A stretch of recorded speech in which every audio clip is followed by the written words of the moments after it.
یکی از اعصاب خردکن‌ترین مشکلاتی که سر دانلود کردن نرم افزارهای اندروید از گوگل پلی ما داخل ایران داریم اینه که حتی اگر خوش شانس باشیم و بتونیم این نرم افزار رو تو سرچ پیداش بکنیم، میگه این نرم افزار تو منطقه شما در دسترس نیست و نمیذاره دانلودش بکنیم. امروز تو کمتر از 5 دقیقه میخوایم این مشکل رو با هم دیگه حل بکنیم. بریم بیایم. سلام رفقا، خیلی مخلصم. من آرش کاوه هستم. قبل از هر چیزی لطفاً عضو کانال تلگرام بشین که اخبار به روز و لحظه‌ای به علاوه تاریخ انتشار ویدیوها رو اونجا قرار میدم. ممنون میشم ویدیو رو لایک بکنید و اگر در انتها براتون مفید بود با دوستاتون به اشتراک بذارین. مستقیم بریم سر اصل مطلب. من اسکرین رکورد رو روشن میکنم تا با هم دیگه این مشکل اعصاب خردکن و تو مخو که ما ایرانی‌ها هممون باش درگیریم از الان حل بکنیم. من الان گوگل پلی رو باز میکنم و همونطور که میبینید صفحه گوگل پلی من هستش. من اینجا توی سرچ میام یوتیوب رو مینویسم و سرچ رو میزنم. همونطور که دارین توی تصویر میبینید نرم افزار یوتیوب رو برای من اصلا حتی توی سرچ هم بالا نمیاره. یه عده دوستان میان میگن که برید مثلا از توی کروم سرچ بکنید، اونجا بزنید که اگر خوش شانس باشیم اونجا بتونیم وارد گوگل پلی بشیم. به ما میگه که این نرم افزار تو منطقه شما در دسترس نیست، همونطوری که الان اینجا یوتیوب رو برای ما نیاورده. حالا من چیکار میکنم؟ راه حل قطعیش آی پی تمیز آمریکاست. در قدم اول با فیلتر شکنی که خودتون دارین، حالا من فیلتر شکنم با شما ممکنه متفاوت باشه، وارد فیلتر شکنتون میشین و وصل میشید با سرور لوکیشن آمریکا. این نکته خیلی مهمه. این آی پی آمریکا مثل معجزه میمونه. رو مرده بذاریم بلند میشه. هر جا هر مشکلی که داشتین، هر جا دیدین نمیتونین وارد بشین، هر اتفاقی افتاد، با آی پی تمیز آمریکا وارد بشین، همه مشکلات و همه محدودیت‌ها از بین میره.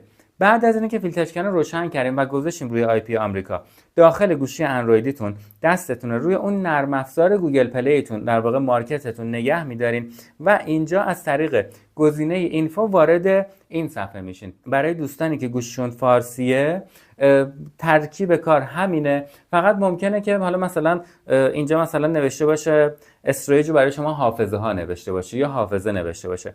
وارد قسمت استوریج میشیم و اینجا گزینه کلیر کش و کلیر دیتا رو میزنیم. توی همه گوشی ها تقریبا روند کار همینه. گوشی هم اگه فارسیه پاک کردن داده های پنهان و پاک کردن داده ها رو بزنید.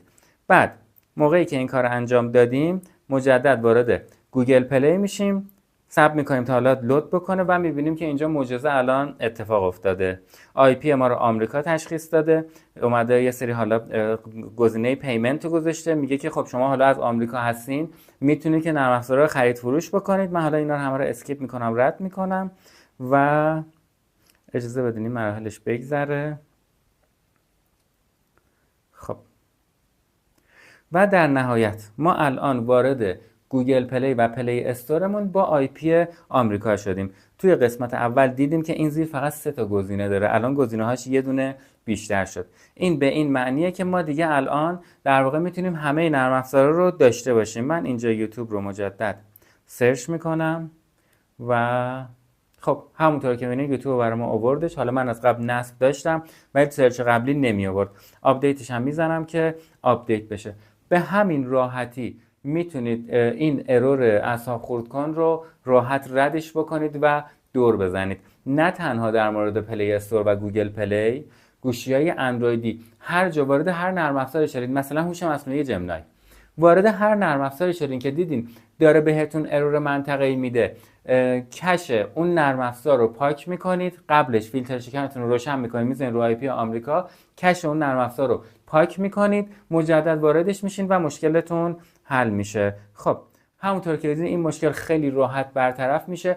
اون دسته از دوستانی که فیلتر شکن رو روشن میکنن همه این کارا رو هم انجام میدن، یعنی حالا کش رو پاک میکنن، داده ها رو هم پاک میکنن، ولی همچنان با این موضوع مشکل دارن. شک نکنید که آی پی تون تمیز نیست یا دارین از آی پی های نشت کرده استفاده میکنید. آی پی تون تمیز باشه، سرور لوکیشن آمریکا باشه، قطعاً بدون مشکل میتونید همه نرم افزارها رو دانلود بکنید و دیگه هیچ نرم افزاری براتون تحریم نیست. خوشحال میشم ویدیو رو لایک بکنید، اگه مفیده برای دوستاتون ارسال بکنید. عضویت کانال تلگرام فراموش نشه که همه چیز اونجاست. خیلی مراقب خودتون باشین و مثل همیشه خیلی مخلصم.